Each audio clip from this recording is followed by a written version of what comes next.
at that time I had built the business to 8 branches and the lights just went out overnight. And so I shut down 5 locations. So I had 3 left. I was building a leadership team. I've got rid of everyone, took all those roles on myself. So I shrunk the company within a few months. And I'm not paying. I was working. I didn't have an HR person. I didn't have a payroll person. I was doing it all. Wow. And so I didn't pay myself for a year and a half. Maxed out credit cards, mortgage on my house, everything just to make it through. And it was just the perfect storm, but I made it through. Welcome to The Decision from Nashville EO, where you will hear the rest of the story after tough decisions were made by entrepreneurs who faced adversity and lived to tell about it.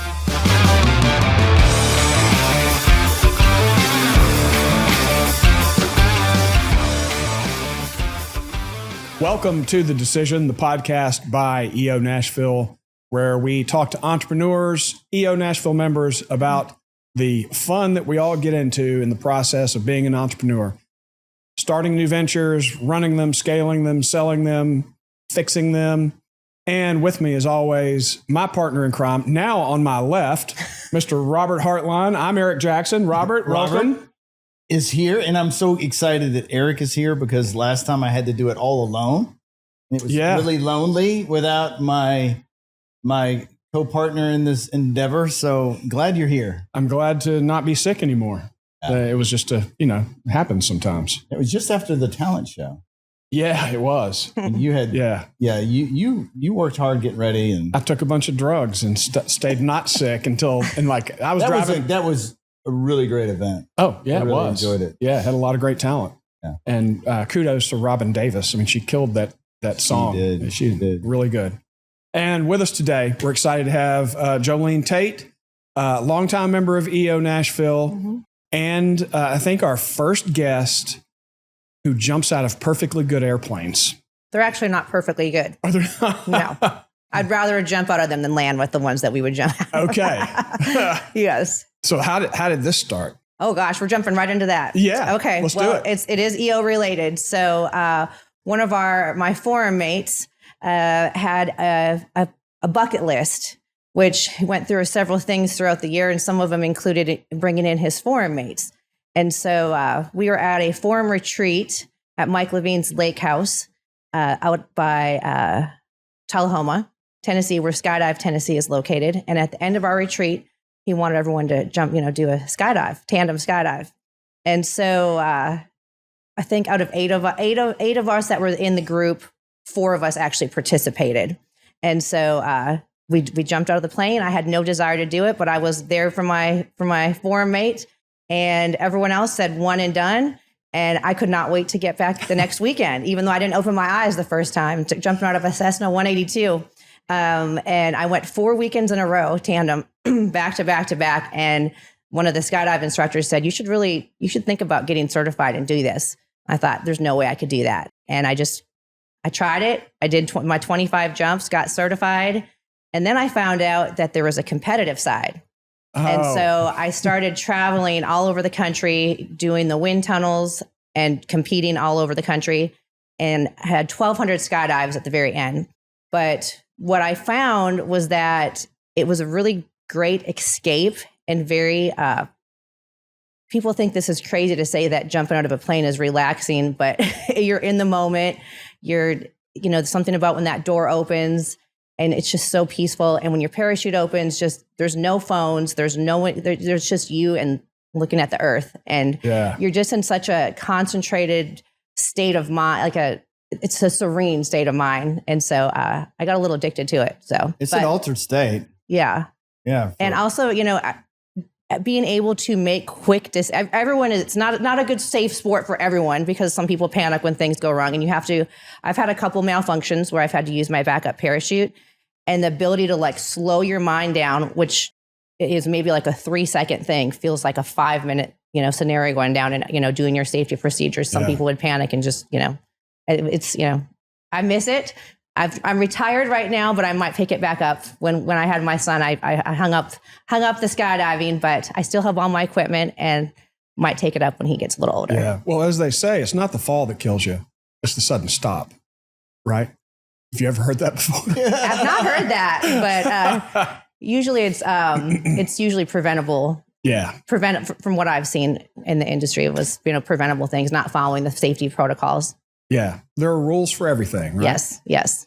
So. And as an entrepreneur, you know this well. Right. You've been there and done that. Yeah. HireQuest Direct is your company. Mm-hmm. So in the talent game, and I'm sure that's rife with all kinds of rules and problems. Tell us a little bit about the company. Okay. So HireQuest Direct, formerly Trojan Labor, we rebranded about 6 years ago. Some people still know the Trojan Labor days. Yeah. So it's a franchise. I bought the franchise 21 years ago. I was 26 years old. I was actually working for a company, Ready Staffing, and had the opportunity to buy into the franchise because they sold to HireQuest, which is a franchise company. And so that was, you asked earlier about, one of the big kind of turning points or decisions of my life. And that was a big point, was deciding, do I want to become a business owner? I was 26 years old. Yeah. At the time, I was just a sales director working for someone with a guaranteed paycheck. So I went through I looked at all my options before I decided to become a franchise owner. And so I did that 21 years ago, took a leap of faith, became a business owner with one location. And we do temporary staffing for construction, light industrial, and hospitality. But I took over that one location in Nashville, one little rink-dink, tiny little office. Mm-hmm. And then I had a business partner at the time, bought him out about a year and a half into it, and grew that to, at one point, we had 20 locations. Now we have 14. And I've bought and sold different locations in different states. Right now I'm in 3 states. How did you navigate letting that partner or splitting with that partner? What was that like? I'll say that I wish that I was in an EO then, because it was, I say that I've been through 2 divorces. I've been through a personal divorce and a business divorce, and the business divorce was harder. We were still working together. We didn't have a great operating agreement in place, and we were still both in the business for like a year during the time that we were negotiating the buyout. So it was very challenging. Well, how did you know you needed to break apart? So we were a small business at that time. There was only 3 employees, but I was out in the field most of the time with our employees and doing the sales part of it. But there was just some decisions that he was making that seemed unethical, and something just seemed off. And then once he was out and I was able to dig in more, I found out he had an addiction problem. And so, which explained some of the decisions that he was making and some of the things that he was doing. Oh yeah, that's hard. Yeah. So it was pretty ugly. Yeah. So how did you discover EO? So actually, Charles Bone, which I'm not sure if he's even involved anymore, but he was my business attorney many years ago. And we were going through, he helped me with that process of the buyout and some other things that I faced. And he said, EO would be really good for, some of these things that you're going through. And once I joined, I'm like, oh my gosh, I needed this from day one that I was in business. So yeah. What was your leadership style back then before EO? That's a good question. Everything was on fire, and I was just running from one thing to the next. Not much working on the business. I was just in the business. Yeah. When I first started, when it was a small business, I was driving, I was getting up at 3:00 in the morning, going to the office. We had vans back then where we would drive the employees. I was driving the employees to all these job sites, doing sales calls in the van, like on the way back to the office, picking the employees back up, coming back and paying them. Like I was doing all the things. Like there wasn't much time to like sit back and look at, what's our 5-year plan? Yeah. When did that discovery, like, was it during the process of getting onboarded with EO where you started meeting new people and you were like, wait a minute, you don't work like this too? Absolutely. Yeah. Absolutely. And I had grown by the time I joined EO. I think at that time I had 8 locations. So I did have more of a team built up at that point.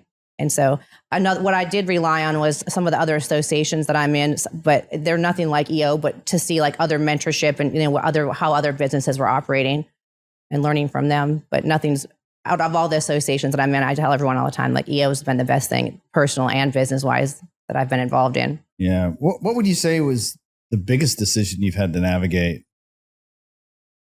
Well, the biggest one was deciding to even become a franchise owner, which I discussed. That was a turning point. And then, recently the decision, so our team had been categorized as the cleanup crew. And so what that is, there's franchisees all over the country. And so since we were such a high performing group, if there's an underperforming franchise or one of them was for sale, I never said no to anything. So I always said, if the opportunity train is moving, you better hop on it or someone's going to hop on in front of you. Well, that mentality, you never say no to anything. So we're the cleanup crew. We're out there, every market, taking over locations, and then you're on site sometimes 2 and 3 months all over the country. And so when I decided when I met, got my husband, got married, decided to have a family, that mentality shut off. So, now we're happy with what we have. We're not taking on, I get asked different opportunities all the time, and I say, no, I'm good. I'm good where I'm at. So I don't have to do everything all the time. So what did you learn when you became the cleanup crew and you started taking over these underperforming operations? Oh, wow. Everybody operates differently. We've walked into some messes. So the biggest one that relates to our franchise group was our Phoenix market. When we first took that one over, the franchisor called me on a Thursday afternoon and said, would you like to take over the Phoenix market? I said, let me get out there in the next month or two. I'll do some market research and I'll get back with you. He said, no, I need to know today. And so I started doing some research, talked to my vice president, who's also my best friend, has been along my side for many years. And we discussed it. And we're like, yeah, we need to fly out there and take a look. I had been going out there for skydiving because that's where I had been training. Yeah. And I saw a lot of construction, a lot of industry, a lot going on, but wasn't ready to make that commitment yet. And so he had a price that he was, asking me to pay for it. And he kept calling me throughout the day. And finally he's like, a very low price if you take it over by Monday. There really wasn't anything, I wasn't really losing much besides just my time and the opportunity. So we went out there. And there was only one branch at the time out in the Arizona market. And there was 2 employees. They were both there. Friday was going to be their last day. And they were only, on the employee side, we talk about how many people are we sending out on jobs a day. They were sending out 3 people. And so that's not good. That's not good. And since then, we've taken that market over. It's been about 8 years now. We have 5 locations out there. And that's our number 1 performing franchise in the whole network. Yeah. So I love those stories when we can turn it around and hire a team and take advantage of an opportunity when it works out. They don't always work out like that. We haven't had all success stories. So. I used to experience that as I was in a similar kind of business with a franchise, but it wasn't a franchise, but where they ask you to, take over spots and you feel obligated because I grew up in the business that you say yes to those kind of people, and you get more opportunities that way. Mm-hmm. But I've said yes to a lot of crappy ones. Did you say yes to some bad ones that you couldn't turn around? Mm-hmm. Yeah. Well, then what we've learned is that we were in so many states, and I had a bigger leadership team.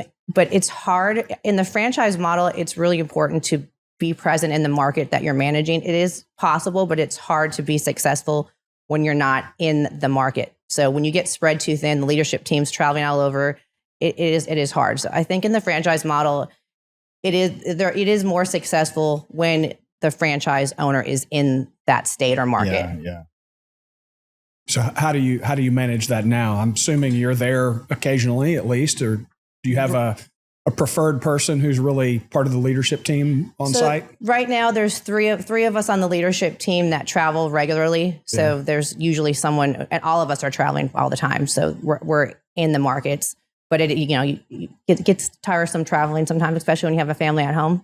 Yeah. So I'm traveling less now than I was previously. And with 14 different locations and 3 leadership team members? Right, there's 3 of us that, yeah. What sort of management guidelines, rails, systems do you use to manage something that's in 14 locations? We have systems in place, and they're, every one of them may be a little bit different, but they all run very, very similar.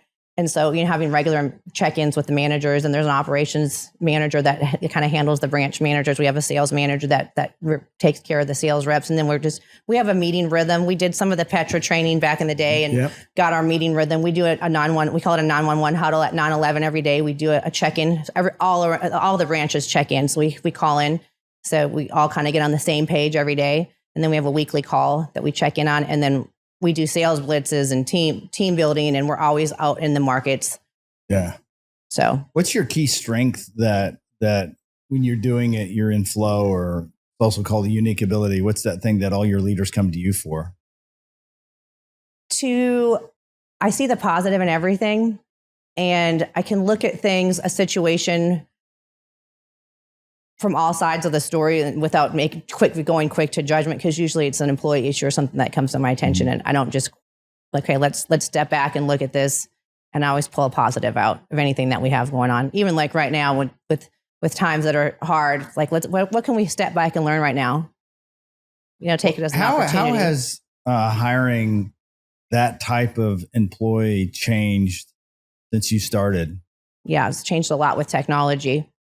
So when I started, actually, I've been doing this for 26 years. I wasn't the franchise owner for the entire time that I've been in staffing. And you would have your doors would open at 5 o'clock in the morning, and hundreds of people would come into your lobby to look for work for the day. And then you'd send them out with their equipment. When I first started, we had tons of vans that were shuttling people around in. And then they come back in the afternoon and get paid with a paper paycheck, return their equipment. We used to also sell like sack lunches and all kinds of things. Well, now, they used to, we get an order for 10 people. We'd be on the phones calling to get people. Now, we rarely see that. The people will come in to apply in person, and then we'll have a few people that might check in the morning if they actually need to pick up equipment, stop signs or hard hats or that sort. But everything is, we have like a texting platform that if we have a job, we send out a text to thousands of people within a few seconds. Everything is the time ticket. They don't have the paper tickets. They have pay cards. So everything is done electronically regarding their pay. There's no paper checks like they did back in the day. And, our recruiting tools that we use, the way that we pay, we have the apps. There's an app for everything. What do you say is like good recruiting advice for someone trying to get staff that you follow? Good recruiting advice. I guess it depends on the industry. But I would say the best recruiting advice is a referral from a good employee is the best kind of employee to find. Yeah. How do you get those referrals though? Because those aren't easy. Like getting employees to like talk about you to their friends, and I spend a ton of time trying to do that. Right. When we pay a fee, but we're always talking about it. And I feel like we have a good culture in our company. So when it comes to internal employees, I did a survey that recently, because I was curious, like how many of our existing internal, we have 54 employees, came through referrals of other employees. And it was like 70%. It's crazy. So that tells something about your culture. If people are wanting to refer to where they work, we do pay a referral fee, but yeah. So what's your approach to culture with your internal employees? How does that get managed? So I know you were talking about core values jokingly earlier, but we say that it's not on the website. We actually live and breathe them. And we have a culture where we're taking care of, we're giving people opportunities. We're a second chance employer. So it takes a certain type of person that wants to be in that type of a role. Servant leadership is a great quality to have for the people that are working in our offices. And so we just have a place where we are all trying to help people. We want to positively affect lives. We work with a lot of nonprofits. So it's just that it's a culture. And what we do is an example of what we do. We have a program called Kudos Now. Have you heard of that? No. Okay. So that links to your core values. I'm old school, so I call it like an internal MySpace page, but it's like an app where you can have it on your desktop, and everyone gets points they can give to their coworkers or managers. And it's, hey, thanks for helping me take out the trash today or clean up my workspace. Here's 10 kudos points. And that's linked to a core value. Treat others the way you want to be treated. So they're all linked, and it's on a page. You can put memes on there. Happy birthday, happy anniversary, thanks for covering my shift for me. Anything that comes up. What does it mean by second chance? So we work with a lot of transitional housing, people coming in from, it could be with backgrounds, rehabilitating from drugs, and tons of transitional housing. And so most of our employers are background friendly. And so we give people those chances that a lot of employers won't. Does the job offer them more stability to keep off whatever they're, I would imagine that just having a steady job and a steady paycheck would keep you from, getting back into a cycle of addiction. I would hope so. Yeah. Some people, even though they're not always positive stories that come as a result. I say if we get 1 out of 10 people we can help, I'm happy. I love hearing the stories.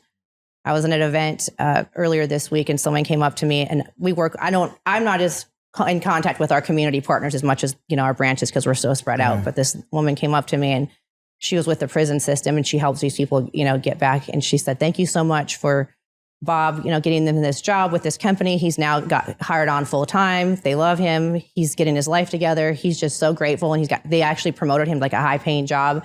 He came out of the housing program that they're in. He's got his own house. He's got a car. He's getting, so I just love hearing those stories. They don't all end that way. But if I hear one of those every once in a while, it keeps me going. So you talked about your skydiving and retreat experience. Was there any other kind of retreats or anything that were transformational for you that helped you kind of level up your game, whether personally or professionally? Yeah, there really was. There was a lot of on some retreats that we went to. There was a lot of focus on kind of a work-life balance and talk about family. And there's a big period of time where there was no talk about family for me. It was just 100% work. And we were giving updates and I have nothing to give on really the personal or the family. I'm just talking, it's all business. And so I was reflecting on that when it was very emotional. We were at a retreat at the lake house and that I didn't have any family or personal update and I needed to work on that. So it was a pivotal point, and that's when I started skydiving. So I found something to do besides work. Oh yeah. Yeah. I think I was probably in the same mode when I started EO because I was still in that trying to survive. Mm-hmm. Yeah. You get the revenue to a point, but that doesn't mean you're making any money. Right. Yeah. You're still trying to keep the plane flying. Well, and I think so many EO members, when they join, have this experience that they're there for their business. Mm-hmm. We talk about the fact that we can discuss personal issues, but nobody's quite ready to share those things. Right. It's maybe even easier to share your business problems than it is the personal things. Absolutely. But then once you get to know people in your forum, and really after that first retreat for us, it became much easier because we knew people. When you travel with people and we go out of the country, it's like, you're going to get to know each other a little more, a little easier to share. And now I would say we're probably 50-50. Have you had that sort of experience over your 15 years? Of having 50-50? Or just being more about the personal than business, or at least more? There was a forum, my first forum that I was in, we were together for 9 years. So that forum became very, it was very personal. Yeah. And, we actually still get together and have like a reunion, even though half the people aren't in EO anymore. Once or twice a year, we'll try to get together. So, but now we're in I'm a newer forum. We only been together for about 2 years. So we're working on that. We're building it. Yeah. What is it like to get into a new forum when you've left one that you've been with so long? It's starting over with trust. Yeah. And, building those relationships, but it's the foundation of everything is the trust. The trust has to be there to have that space. You landed in my trap. Trust and respect, one of the core values of EO. There you go. This is perfect. There you go. So that's what it means to you, is being able to trust your formates. Oh yeah. That's the number one thing before you can even get into anything else. You have to have the trust. Yeah. So, when we've had some alterations not alterations, but changing with a forum member leaving or a new one coming on, it's always so important. When we get a new member, we got to figure out how to get a retreat, even if it's just 1 or 2 days. We've got to start we got to start at the bottom and work our way back, work our way up. So that's trust. What about respect? Oh, absolutely. Where does respect fall in when you guys think of your forum experience?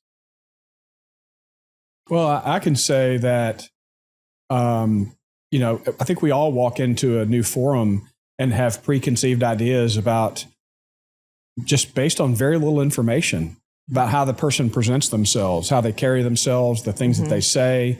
And over time, like the respect for me has always grown because I've realized, this person's deeper than I thought they were. And maybe they've got more experience, different sorts of experience than I have. And I begin to just get a different feel for who they are and how I can utilize that deep information that they have, that deep knowledge to help me solve my problems. I think respect for me shows up too when I'm getting to know a forum member and letting them in, knowing where they are, just respecting where they are in their journey, and not that we're trying to teach them anything. Right. They have their own journey. They're going to figure it out. The way they figure it out is by us telling our stories. And then you've got the person that, once you do have that trust and respect of them, it's a lot easier for them to tell you the hard things about you. Yeah. It's like, okay, this person really knows me, and I trust that they're they've got a good head on their shoulders. I'm going to listen to that. Right. Right. Yeah. Thirst for learning. What does that one mean? We're always trying to, I think in our forum specifically, everyone's in high growth mode. And so we're thirsty for learning because we want to learn, like, what can we learn from each other? How do we get to that next level? And so not only is there learning within your forum, but all these great events that, that we go to. Yeah. Yeah. Next one. Think big, be bold. You've done a lot of that. I can thank Dudley Jacobs for that one, for the think big, his bucket list of skydiving. Some of those experiences like that you're really frightened of, because you weren't like, oh, let's do it. No. Or you were terrified? I was terrified. And did that give you bravery through other things to navigate? It really, anything. I felt like any other challenges that I was facing or that I went through, I'm like, if I can jump out of an airplane and pull my reserve and come to the ground calmly, I can do anything. Yeah. Absolutely. So it really gives you that feeling. Yeah. How did that translate into your business life once you joined your forum and jumped out of a plane? And were there other bigger risks that it encouraged you to take or made you feel better about? I don't think there's anything bigger that I did than that. I mean, but what it did do was it gave me a reason to not work all the time. And it gave me something else to do for myself, because I was just working all the time. I wasn't doing anything. I was just working. And so it gave me something to do. I would leave on a Thursday, come back on a Sunday, and just check out for 4 days. That was unheard of. So it gave me that. Yeah. The last one is Together We Grow. What does that mean for you guys? Well, it's just been fascinating for me to sit and watch people in my forum. And I've got 5 people who've been original members of our forum for 17 years. And just to see the transformation that they've undertaken and the risks they've taken and the pain behind a lot of those. Mm-hmm. So it's just fun to watch other people that you really love have success and work through those things and rely on the forum for that experience too. Mm-hmm. Yeah, I would say the same. And, growth both ways, personal and business wise. I've watched that in our forum. And also not always growth. 2020, we went through a lot of struggles with our businesses and watching them go the opposite direction and then building them back. Yeah. So. Well, and go ahead. I know you're probably going to say the same thing. Good. 2008. Mm-hmm. How did you use forum to navigate that experience? I wasn't in forum yet. I wish I had been. I'm terrible at math. Yes. 2008 feels like I had been in. I wish I had been in a forum then, because it was the perfect storm. So I got divorced, and a couple years prior to that, I had bought out my business partner. Then a couple years later, I got a divorce. 2008. At that time, I had built the business to 8 branches, and the lights just went out overnight. And so I shut down 5 locations. So I had 3 left. I was building a leadership team. I've got rid of everyone, took all those roles on myself. So I shrunk the company within a few months. And I'm not paying. I was working.